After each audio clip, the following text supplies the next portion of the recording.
Hello, everyone, and welcome. I'm Gilda Evans, bringing you the Autism Resource Podcast. This podcast and the ARP website are your one stop knowledge and resource base for autism and much more.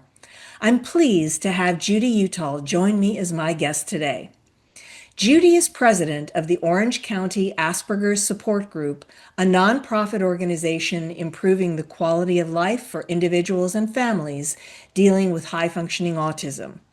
She is a member of several organizations, all working to support the neurodiverse community.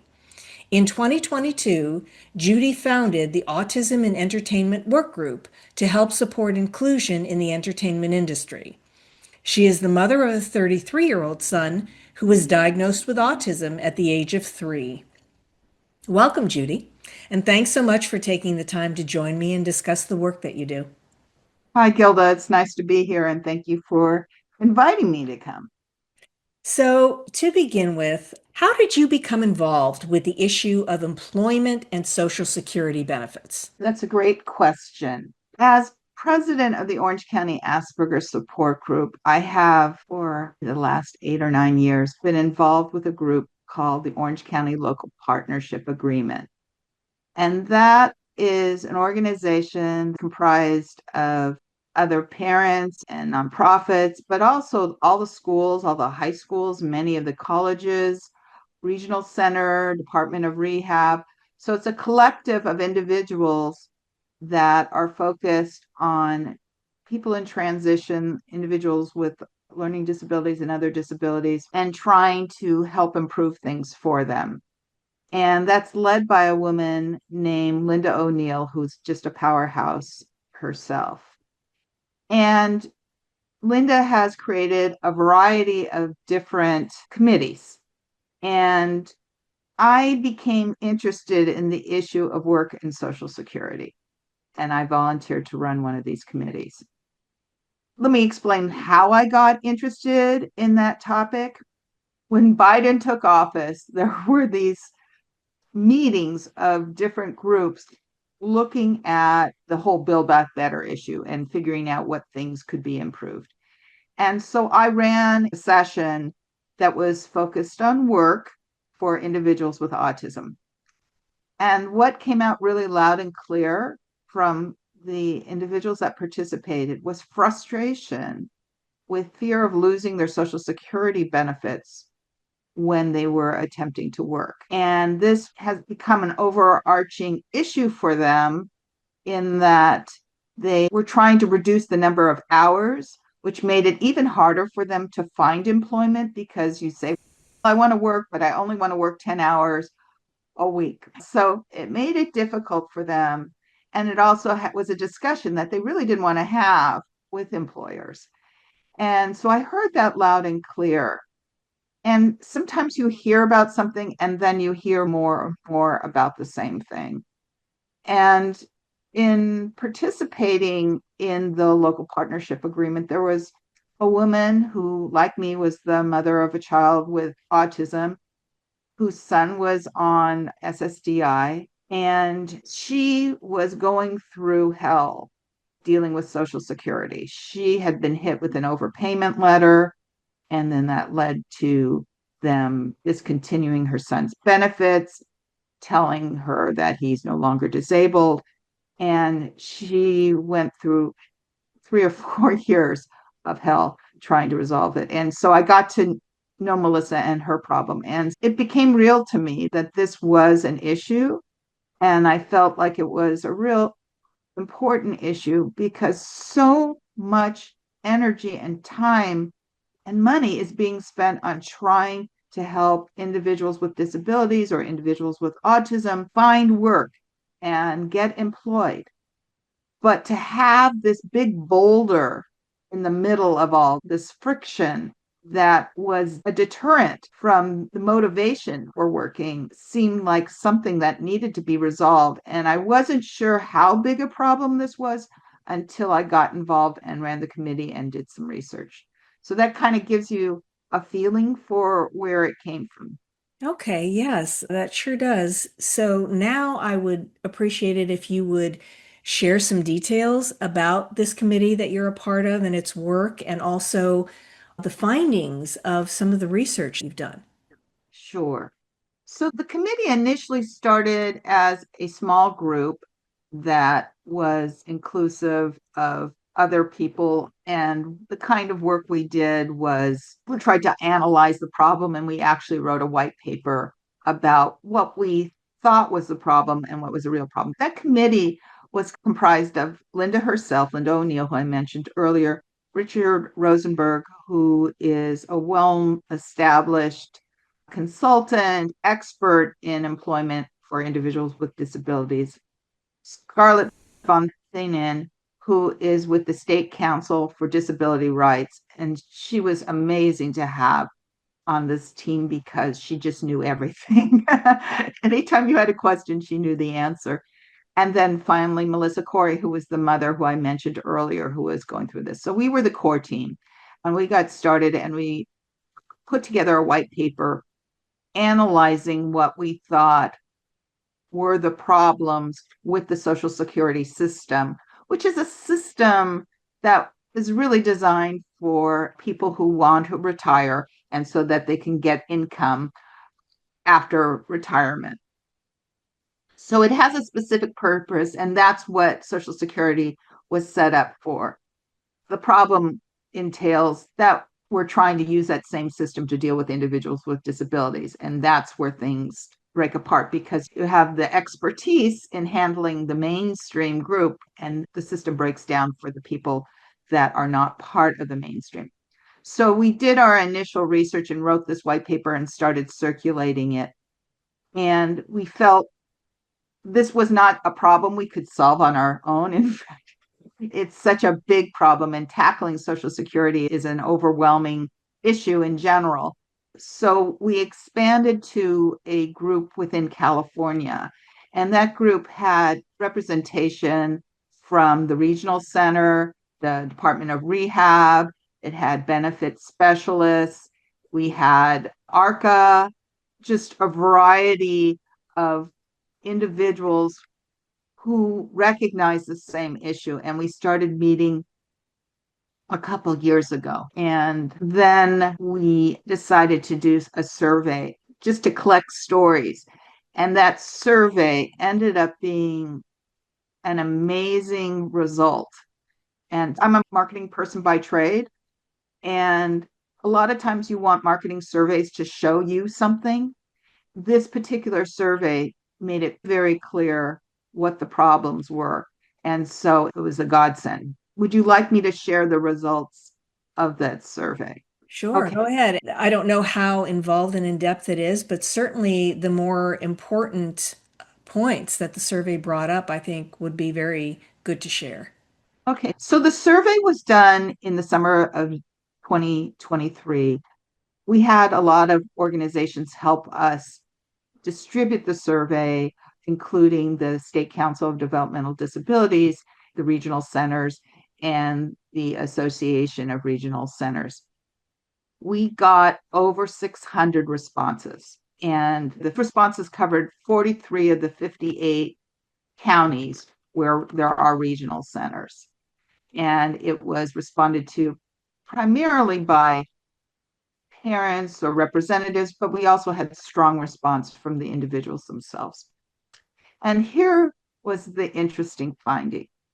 Our theory was that fear of losing your benefits was a key issue for people with disabilities in choosing to work. And the survey found that 2/3 of the respondents indicated that was indeed the case, that fear of losing benefits or having their benefits impacted was a key issue for them in deciding to work. Of that, 42% of the 100%, so 2/3 of that group that had indicated, said it was a major factor, not just a factor, but a major factor. So that's a really interesting result that kind of validates the fact fear is impacting their decisions about employment. But what was really interesting was that we had over 20 different questions. One of our questions is whether people had encountered a problem with Social Security. And this is where it's really interesting. When we looked at the people who had worked, about 40% had some work experience. About half of those were currently working, and half of them had tried working but were not currently working. Of that group, 75%, 3/4 of the group had a Social Security incident. Not surprising. Which validates the fear. And it's been one of those things where, as people meet with Department of Rehab or Regional Center or benefits advisors, they tell them not to worry, that it's not an issue, but it is an issue. Or if they do tell them an issue, they tell them the line, just don't work as many hours. As I've presented this to other organizations, there is always strong recognition that this is a problem. Yeah, that's clear because if people are afraid to work, but they want to work, and then they're being told work, but don't work as much as maybe you want to work, and they try and stay under the radar, basically, is what they're being told. That's hardly inclusive and hardly a situation that is conducive to allowing someone who is neurodivergent or has a disability to be productive. And that's the result. But the reality was, okay, what kind of problems did they have with Social Security?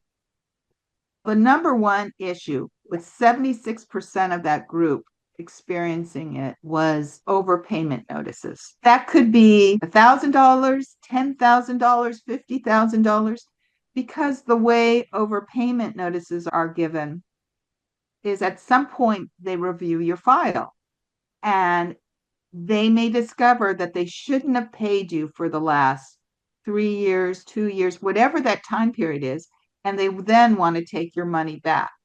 So it's, if in kindergarten you had checked out a book and never returned it, didn't know that it was an issue, and then you graduate from high school and they said, hey, we're not going to let you graduate till you either pay for this book or return the book and pay the outstanding fines, and you find out that you owe them enough money that it could build a new library.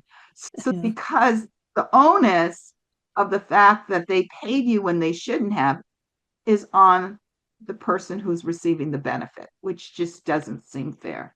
The second kind of problem people ran into was they had their benefits terminated. They no longer were entitled to receive SSI or SSDI. And that was 39%, almost 40% completely lost their benefit. 15% lost medical insurance. So a lot of times when you receive SSI or SSDI, it's tied to receipt of medical insurance. So if you are receiving SSI, you're entitled to Medicaid. If you are receiving SSDI, after 2 years, you will get Medicare. And that's why this benefit is tied to your health insurance. So these people with disabilities not only may lose their benefits, but they may lose their insurance. And the final one was 11% were told that they're no longer disabled. And that is because of the confusion of trying to deal with everybody with the same terminology. They judge disability not by whether you have Down syndrome or some inborn issue. In their mind, it's, oh, you broke your arm. You're sick for a little while. And so for them, if you can work, that means you're not disabled. And so they throw that label on individuals with developmental disabilities, which doesn't make sense. So those are the 4 big buckets of types of problems that people run into. Those are obviously some pretty significant issues. People who are listening right now, people who've had this experience and have these problems perhaps they're dealing with right now, how can people help? How can people find help? Do you have any suggestions for how people can navigate these particular issues if they find themselves in that situation? It's not easy. We just start there and say that we received 160 long stories about why it's not easy and the trauma and the years of work that it takes to fight the system. So I'll say at the beginning, it's really important before you run into the problem to keep very good records. People say throw out your tax information after 3 years. Not if you're on SSI or SSDI. Keep it forever in a safe, accessible place. So that's number one, is keep everything together and keep all your records. Keep information about who the employer is and whether you have a job coach and all those things, because all that information matters and should be taken into account. If you haven't kept good records, that's going to be a real problem. So be prepared and keep good information. When you get one of these notices, it's good to have a team of people that you can reach out to. I have a benefits advocate that I've been working with for years. His name's Jim Hayek. I worked with him when we were applying for SSI originally for my son, because you're going to need experts. You have no idea what you're in for, and you need to have people that can help you. One of the issues is that there are attorneys that help with SSI and SSDI, and typically the way they're paid is helping you apply. And the way the application process takes is it takes a year or something. And so then they end up collecting a portion of a big check that you will get when you get the benefit. And that's how they pay for their services. In general, they are not set up to help you resolve these kind of issues. So most of the attorneys that are out there won't help you. But there are resources. The California State Council for Developmental Disabilities may put you in touch with people. So there are resources. Department of Rehab may have some resources. They're typically not set up to resolve these problems, but they can provide you with advice. Yeah, I was going to ask, where would you find a benefits advocate? What are some of the other places that you can find resources? The ones you mentioned are here in California, but what about people who are in other states? Would it be the Department of Developmental Services? One of the things we created as a group was a document, because when we did the survey, we asked people if they still needed help, and a significant number did. There's a variety of organizations. One of the roles is what's called a WIPA, a Work Incentive Planning Assistant. And there are WIPAs in Department of Rehab and Regional Center. So you could go to the Center for Independence of Individuals with Disabilities, and they have WIPAs available. Disability resource agencies for independent living also have folks. Disability Rights California can also be of assistance. Managed Career Solutions Social Purpose Corporation can help deal with these issues. Pride Industries also has support, and Project Independence. Now, these are specific to California. Most of these are specific to California because our work was really focused on California. So if you're outside of California, you can go to Department of Rehab. Social Security has a red book that's a good tool for you to have access to, but find out what resources are available within your state. The Department of Rehab you can contact in all the states. They can help, but they won't carry the football. They won't do the work. You're going to have to do that yourself. You're going to have to try and contact Social Security, which has become very difficult since COVID, because a lot of the offices are closed. And when you do try to call, a lot of people complained that they were on hold forever. And then they're asked to provide information, and a lot of times that information is lost by Social Security, so they'll turn it over. So you need to be diligent, keep track of your time.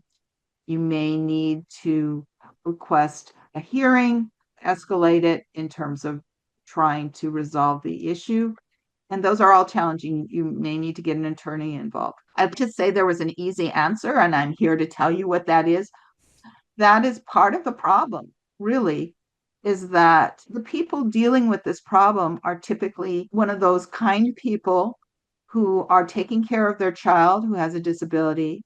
They're probably working, and they also have probably parents they're taking care of. And now they have to fight Social Security.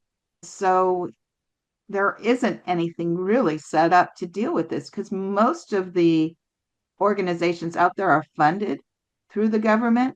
And so they're being told that there's not a problem, and they're not really being told how to help people fight this issue when they hit it. There's not a lot of resources there to support people. It sounds to me like the most important takeaway is keep good records, do your homework, do your research, and don't give up.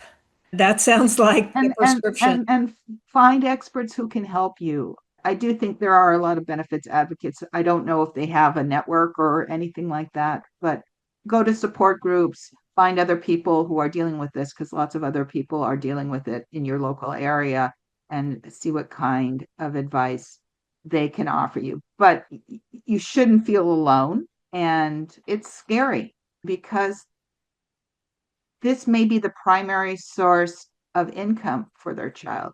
This may be how the child's rent is paid. A lot of organizations, group homes, will basically take your Social Security check. So, loss of this benefit can be a serious thing. I think also people aren't really mindful of the rules. And so they don't realize that they've broken the rules. I once had a parent tell me their child was working. He'd been working for years and years. I don't think they ever notified Social Security of his income because you're supposed to. And when I asked them whether they had notified Social Security, they said, we pay taxes, so the government already gets our information. They're naive, and their accountant told them that, and their accountant doesn't know. And there's a lot of people who don't really speak the language, and they're dealing with a very complicated system that's not very friendly. Again, do your homework, familiarize Yeah. yourself with what the rules are. So even if you don't know everything, at least you can be armed with a certain amount of knowledge and information that can be Yeah. very helpful. Typically, what happens when you have an individual with a disability is that these WIPAs, these planners, will help you understand the rules up front, and they will advise you of what you're supposed to do when you work. And I think that's a really important step when you do decide to go to work, is to set up an appointment with them, and they will help you understand the rules. And they will take a spreadsheet and they'll tell you how you stay within your benefit if you're working. One of the things with SSI, for every $2 you earn, you lose $1 in benefit. So that's why it's important you tell them, because they need to know how much money they should be deducting. And if you haven't told them and then they find out later, all of a sudden they may have paid you too much and you may have to give the money back. So getting together with a whip out through Department of Rehab is really the first step you should take when you decide to work. Understand the rules of when might you make too much, how do you report, how does all the programming work? All right, that's good information and good advice, Judi. And I want to thank you for taking the time to share all this wonderful information and share your story with us today. Yeah, and Gilda, let me share with you some links. I'll give those to you and you can put them with the information. And that'll be a really good place for people to start in terms of figuring things out. So they'll be able to see our research, they'll have some contacts, there's some good information people can get, and that's probably a good place for folks to start if they're interested in working when they are receiving SSI or SSDI. All right, sounds good.